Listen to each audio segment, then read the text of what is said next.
Hey, my friends, so we're back with Coo by Kayla Noel for Chapter 2, Hawk. In our previous chapter, we were introduced to Coo as a not baby character and introduced to her home on the roof of the abandoned building by the train. A quick note about the content of this chapter. One of the pigeons gets hurt by the hawk.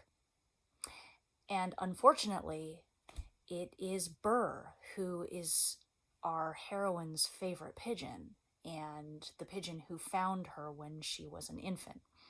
So it's very scary for her and it seems pretty bleak, but I can promise you that Burr is taken care of and he will get better.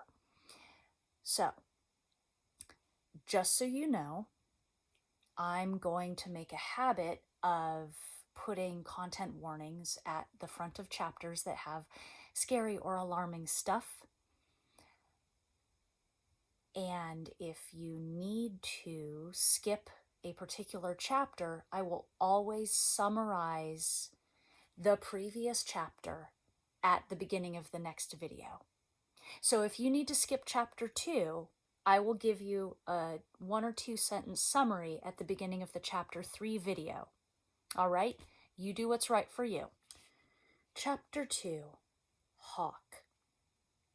Coo was sorting 3 pretend pink donuts and was just starting to get tired of playing when the warning cry went up from the flock. Coo leaped to her feet and scanned the sky. There it was, broad wings speckled brown and white, a fan of red tail feathers flying quicker than a piece of litter in the wind. A hawk. Coo stood up and yelped. Burr fluttered toward the dovecote, joining the pigeons who raced into the doorway from every direction. The hawk was right behind. Away! Coo ran across the roof with her arms spread wide. It was harder to run when it got colder. The plastic bag booties she wore on her feet were slippery, even on the rough surface of the roof. Go, Hawk! Her yell always made hawks arc away into the wide blue sky. Almost always. This hawk was very hungry. Ignoring her, it dove into the panicked stream of pigeons funneling toward the dovecote door. The pigeons scattered, and the hawk appeared with a captive flailing between its talons, a bird as dark gray as a summer rain cloud, with a white stripe across its wings. Burr. No! Coo zoomed toward Burr. The wind roared in her ears, and a sudden gust pushed itself behind her and across the roof. Glossy brown feathers rippling, the hawk braced against it, unable to swoop up through the wall of air. Coo punched it square in the chest. Its claws opened, and Burr thudded to the floor. Go!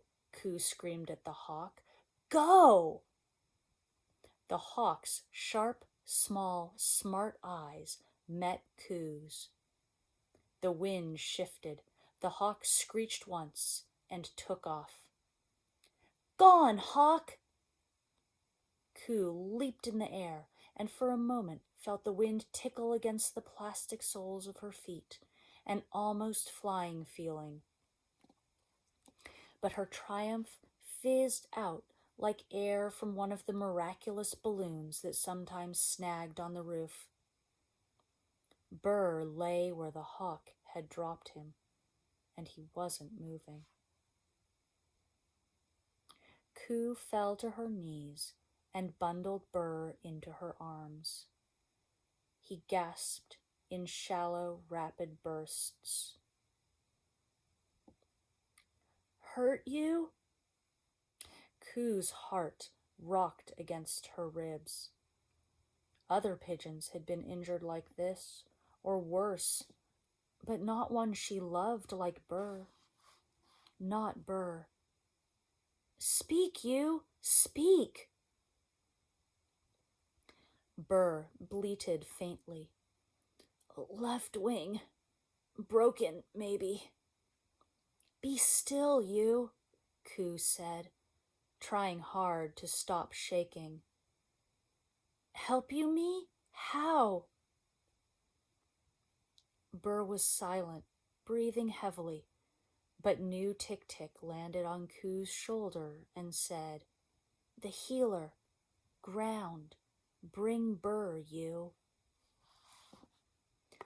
All those lucky birds the healer had fixed in the past had been injured on the ground. The healer clucked in a way that made no sense, bundled the wounded ones into a box she carried, and took them away. Days chilled and warmed, moons shrank and grew. Coo inched taller and needed bigger plastic bags to wear. Time passed, but often the hurt birds returned to the flock, all better. Like Hoop, when Coo had been much smaller, Hoop had snagged her foot on the alley's fence, cutting it so badly she could not walk. But the healer found her and took her away. One day, Hoop came back, and her foot was just like new. How did the healer do it? Coo had asked Hoop many times how she'd been healed and where she had been while she was away, but her explanations were hopelessly vague. There wasn't time to pester Hoop again for answers. "Up here, us," Coo said to new Tick-Tick. "Down there, healer. Me, always up here." "No." Burr's whole body shuddered as he spoke. "Long ago, small you, remember?" Coo shivered. The one part of her own story she didn't like remembering was the very beginning, the time when she'd been down on the ground, away from the safety of the roof and the flock, before the pigeons had rescued her. "Go down now, you," new Tick-Tick said. "How?" Coo asked. "How now? Can't fly me. Down how?" But Coo already knew how. Clinging to the side of the building was a strange stack of thin metal slats that zigzagged all the way to the ground. A fire escape. Over the years, driven by hunger and curiosity, Coo had lowered herself onto it a few times, and even shimmied down some of the stairs. Each time, the slats had shook under her feet like winter brittle twigs, and spooked her into scrambling back onto the roof's solid ground. She had long ago decided that the roof was home, her whole world, and since she couldn't fly, everything beyond it was unnecessary. Almost. She looked at Burr and his sickeningly bent wing. Pigeons injured on the roof never got better. Their feathers turned dull, and their skin loosened against their bones, even as Coo fed them and kept them warm. The other pigeons in the flock avoided them as they got weaker and weaker, nudging sick ones from the flock as pigeons did, until it was only Coo who paid attention. She nursed them day and night, but the first cold snap always sucked the breath from their beaks and they died. It had happened to Mop, to Pip, to Tiwu. Pigeons didn't think of one another as particularly special. The flock mattered more than any of its individual members. But Ku did. She couldn't help it. And Burr was most special of all. Ku sat on her knees in the dovecote doorway, rocking him in her arms. He was the one who had found her, who had recognized her and brought her to her family. Okay, me, whispered Burr. Don't worry, you. Hush, Ku muttered back. Help you, me. Somehow. She tucked Burr into the darkest, safest part of the dovecote, forcing herself to ignore how some of the others were already inching away from him, and then went to look at the fire escape. Go on, you. Don't need wings. It was New Tick-Tick. She was a little bit different from the others, like Burr. She made 2 quick, swooping loops around Ku and settled on her shoulder. Scary, Ku whispered. Scared you? Why? Chase hawks, you, not scary. Chased bad today, me. The ground loomed far below, as far away as a future where Burr survived. But Ku had to get there, somehow. Go on, you, New Tick-Tick said. Try. Ku went back to the dovecote and found Burr. His breathing was raspy and shallow. Pain, the old Burr shivered. Much pain now. The other pigeons looked on, curious but distant, as Ku found a clean plastic bag and a pile of leaves, and made a soft pouch for Burr. Hands trembling, she tucked him in and tied the bag snugly around her chest. Down to the ground, me, the flock murmured in surprise. How? Asked Hoop. Ku pointed with a shaky finger to the fire escape. Only the warm softness of Burr against her chest calmed her as she tiptoed to the edge. The rest of the flock followed, hovering around her, curious. Belongs on the ground, her, said Ruhu. Human she is. Hurry up, Ku. Ku ignored him and dangled both legs over the roof's ledge. Dangerous, this. Old Tick-Tick bobbed toward her. Ground? Ku? No, can't fly, you. Climb down, me, Ku said, though the word climb was an awkward one in pigeons. Birds did not climb anywhere, up or down. Ku had no word for what she meant to describe. She said something closer to hop a lot and hoped it made sense. Wait. Panting, Burr pushed his head out of the pouch. Right, old Tick-Tick. Dangerous, Ku. Stay with flock, you. Part of life, dying. He took a deep breath. Not worth it, me. No, gasped Ku. How could Burr think he wasn't worth saving? Flock is safest, said Hem. No wings, you. Stay up here. Stay up here, me? Said Ku. Hurt Burr. Die him. Nimble, Ku, said New Tick-Tick. Save her. Go down, Ku. Ku felt like she did when she spun in circles too many times. Dizzy.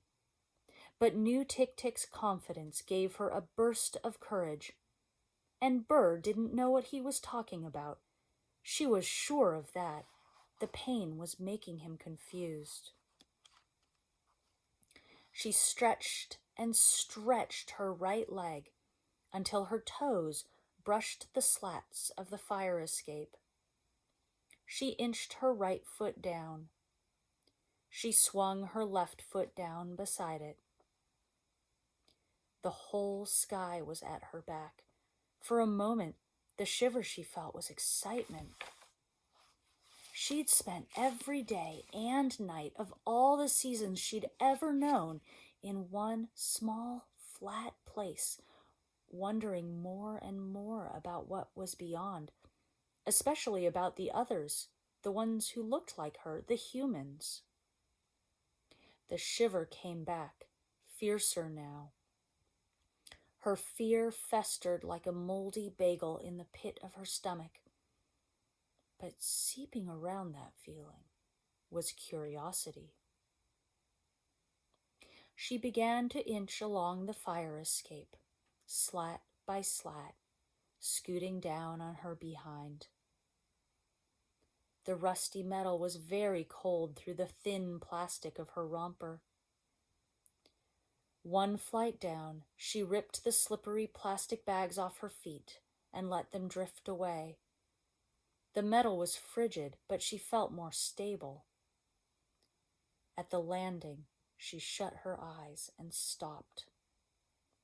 "Keep going, you," said New Tick-Tick, swooping around her. Other flock members floated down, too, hopping from rail to rail, watching. She didn't dare look into the pouch at Burr. One more word from him about dying, and Ku thought she would crumble right off the side.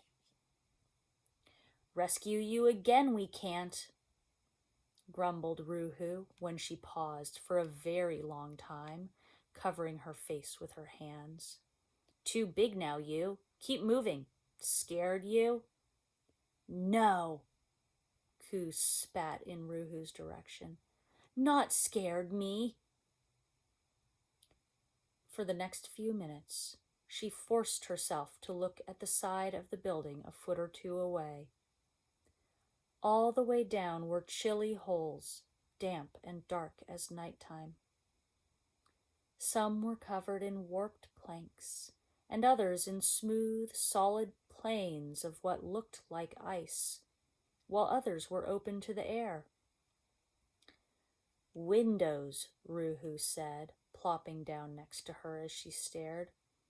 "Trick birds, them. Smash. Hurt." Ku didn't like to think of birds crashing into windows. She peered into them and then inched on, full of wonder. How had she never thought about what was below the roof, what she couldn't see? How had she never thought about what was inside the other buildings nearby? Was there food inside them? Other people? The pigeons never talked about what was inside things or under them. Even at her hungriest times, Ku had never stopped to think either. Now she was startled. She reached the last flight of stairs, and when she dared to look down, the gray ribbon on the ground below had transformed into a splatter of individual stones. The green-brown fuzz of the shrubs was now sticks and leaves that looked just like the plants that grew on the roof. Surprised, Ku paused. But of course the ground looked different as you got nearer to it, just as a pigeon grew bigger and more detailed as it flew closer to you. Ku teetered on the last landing. The stairs became, confusingly, a rack of metal bars that didn't reach all the way to the ground. Ku puzzled over this for a long time. "Hurry, you," said New Tick-Tick. "Here soon, healer." Ku swung her body over the side. The ladder lurched. Ku held on to it as it screeched downward, finally coming to a stop a few feet above the ground. She took a deep breath and jumped. She landed with a hard bounce on a thicket of weeds and twigs, staggering once, and caught her balance. Then she crouched and looked around. The side of Ku's building rose high above. From the roof, the fence was just a thin gray line, but now it was a barrier that reached terrifyingly far over her head. Ku tilted her head back until her neck pinched, but she still couldn't take everything in. Her heart began to pound. Beyond the impossibly high fence was an area covered in small rocks, and beyond that, the other building. The sky was just a scrap of blue between the two brick walls. It was the tiniest sky she'd ever seen. Looking at it, she felt like throwing up. "Ground's different, huh?" New Tick-Tick circled Ku in excited laps. Ku couldn't find her voice to reply. With every bone in her body, all she wanted was to bolt back up the fire escape to home. And that's the end of our chapter for this video. The next chapter, chapter 3, is called Ground, and I'll be reading that for you in the next video in this series. See you later.